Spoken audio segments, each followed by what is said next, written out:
देखिए 500 सालों के संघर्ष के बाद अब देखिए वो समय आ चुका है जब श्री राम लला जो हैं अयोध्या में श्री राम मंदिर के अंदर विराजमान होने वाले हैं।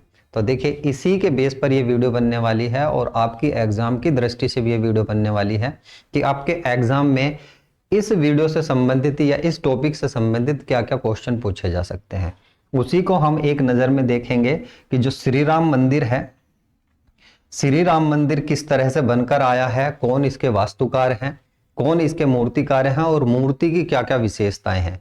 इन्हीं सभी विशेषताओं को आपसे एग्जाम में पूछा जाता है, उसी पर हम डिस्कस करेंगे। तो देखिए बहुत बड़ा ये दिन है आज का, जिस दिन जो है रामलला किसके अंदर, अयोध्या में जो राम मंदिर है उसमें विराजमान होने वाले हैं। तो भव्य दिन है, पूरी अयोध्या नगरी सजाई गई है और ये आप देख सकते हैं अयोध्या मंदिर का स्ट्रक्चर। वैसे तो सभी बच्चों ने देख लिया होगा, लेकिन ये बहुत भव्य नज़ारा है जब राम मंदिर जो है, जो मीर बाकी के द्वारा तोड़ दिया गया था, अब देखिए दोबारा से देखिए स्ट्रक्चर खड़ा हो चुका है और राम मंदिर जो है देखिए इसके दर्शन आप कर सकते हो।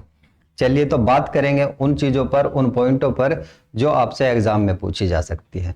जब राम मंदिर का शिलान्यास किया गया था, देखिए शिलान्यास किया गया था तब 5 अगस्त 2020 को प्रधानमंत्री नरेंद्र मोदी जी ने किया था। बहुत दिनों से चल रहे एक कोर्ट का जो प्रोसेस था, उसके बाद जो डिसीजन आया था, उस डिसीजन के बाद देखिए राम मंदिर की नींव रखी गई थी। उद्घाटन की बात करें तो इसको नाम दिया गया है, पूरे भारत के अंदर 22 जनवरी जो है उसको प्राण प्रतिष्ठा के रूप में मनाया जा रहा है।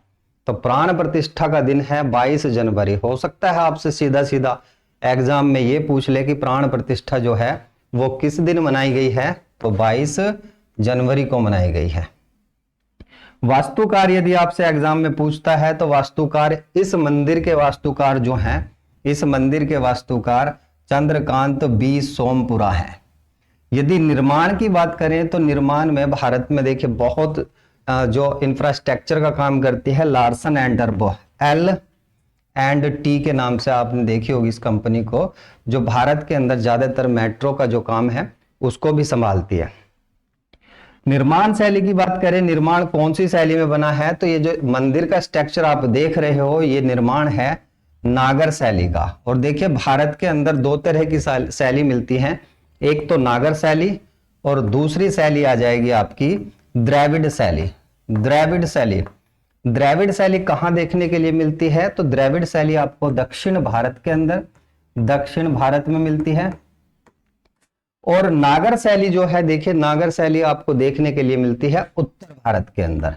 उत्तर भारत के जितने भी मंदिर हैं, भारत के जितने भी मंदिर हैं वो सब कौन सी शैली में बने होते हैं, तो नागर शैली में बने होते हैं। दक्षिण भारत के सभी मंदिर किस शैली में बने होते हैं, तो द्रविड़ शैली के अंदर बने होते हैं।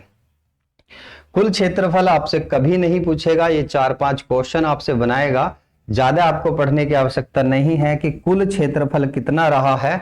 तो देखिए 2.5 एकड़ जमीन का विवाद जो देखिए 2020 में राम जन्मभूमि जो है वहां पर पूजार्पण करने के बाद शिलान्यास किया गया था, उसके बाद देखिए वो विवाद खत्म हो चुका है और अब देखिए मंदिर तकरीबन बनकर तैयार हो चुका है और 22 तारीख को प्राण प्रतिष्ठा के तहत देखिए इसमें राम लला जो हैं वो भी विराजमान हो जाएंगे। आगे बात करें मंदिर का आकार में कुछ 5-4 फैक्ट आपको बिल्कुल पता होना चाहिए एग्जाम में जाने से पहले। जैसे वर्ग मीटर आपसे नहीं पूछेगा, कभी भी एग्जाम में नहीं आएगा। ऊंचाई जरूर पूछी जा सकती है कि जो राम मंदिर बना है इसकी ऊंचाई कितनी है, तो 161 फीट है।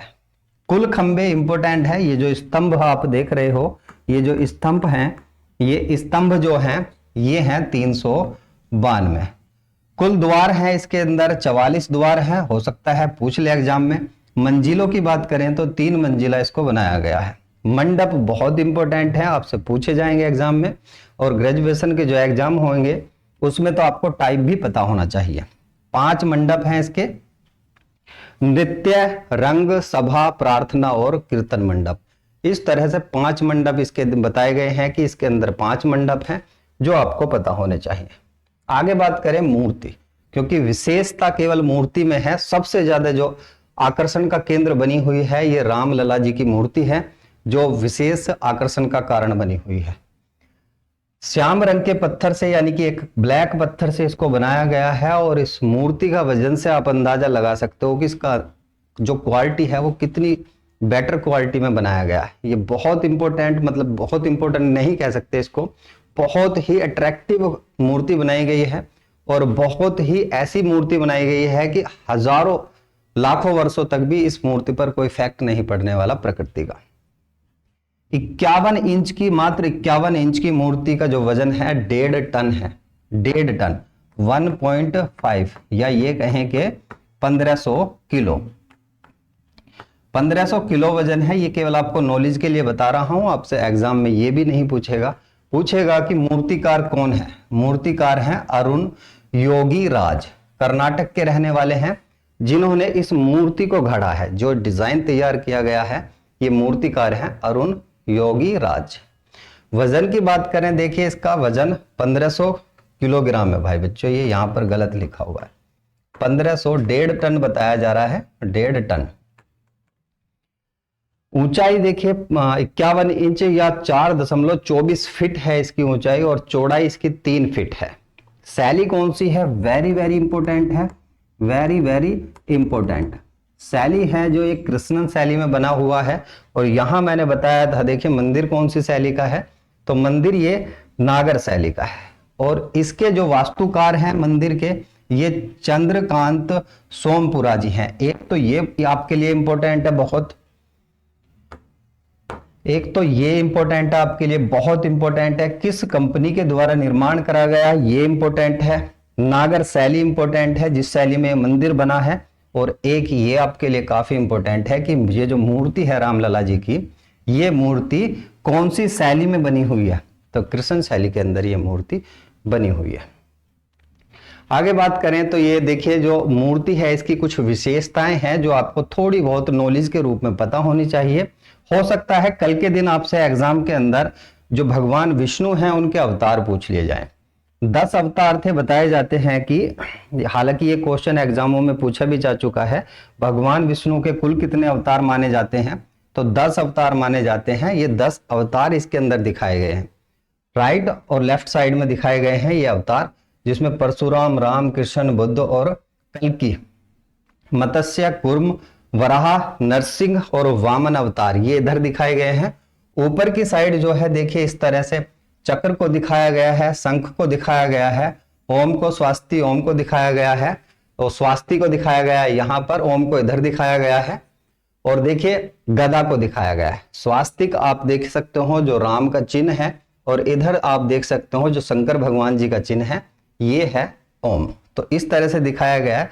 नीचे की बात करें तो नीचे जो है ये कमल की आकृति है जिस पर ये खड़े हैं, कमल, कमल की ये आकृति है, कमल की आकृति पर ये खड़े हैं। तो इस तरह श्री भगवान जी की ये 5 वर्ष की जो उम्र होती है उसकी मूर्ति बनाई गई है, यानी ये एक बाल्य अवस्था की मूर्ति है जिसको बनाया गया है। कुछ प्रमुख विशेषताओं की बात करें तो प्रमुख विशेषताओं में देखिए मैंने ये सारी चीजें तो वैसे आपको बताई थी। श्याम रंग के पत्थर से इसको बनाया गया है और इसमें 5 वर्ष के बालक के स्वरूप को श्री राम जी के दिखाया गया है। जो रामलला जी हैं उनकी प्रतिमा जो है ये 5 वर्ष के बाल्य रूप की है। इस पत्थर की आयु काफी ज्यादा है और देखिए ये कह सकते हैं ये जो शिला है इसकी हजारों साल आयु होने वाली है, इस पर कोई इफेक्ट नहीं पड़ने वाला प्रकृति का। उसके साथ साथ देखिए इस पर चंदन लगाओ, रोली लगाओ, इससे भी इसकी चमक जो है वो प्रभावित नहीं होने वाली, ऐसी की ऐसी ही बनी रहेगी। मूर्ति का जो वजन है देखिए 1500 किलो है, और ये चीजें तो यही है बस। कमल के जो है देखिए कमल की पंखुड़ियों के ऊपर जो है इनको खड़ा करके दर्शाया गया है। तो श्री राम जी की बाल्यावस्था की मूर्ति को बनाया गया है इसके अंदर। बात करें तो देखिए ये सभी फैक्ट मैंने बताए हैं। जो इसके अंदर जो मूर्ति है इसके दोनों साइड पर, यहां पर और यहां पर जो भगवान विष्णु हैं उनके 10 अवतारों के बारे में बताया गया है। बाकी सारी चीजें मैंने आपको बताई थी। तो ये सभी चीजें थी जो देखिए आपसे एग्जाम में पूछी जा सकती है, इससे ज्यादा आपसे कुछ भी नहीं पूछा जाएगा। बस इतना ही है देखिए, और ज्यादा आपको कुछ याद करने की आवश्यकता नहीं है। बड़ी छोटी सी ये वीडियो थी। तो प्यारे बच्चों यदि आपको ये वीडियो समझ में आई है, क्वेश्चन इतने ही बनेंगे, इससे बाहर आपका कोई क्वेश्चन नहीं बनने वाला। तो उम्मीद करता हूं कि ये सभी फैक्ट आपको समझ में आ गए होंगे और सभी आपने नोट भी कर लिए होंगे।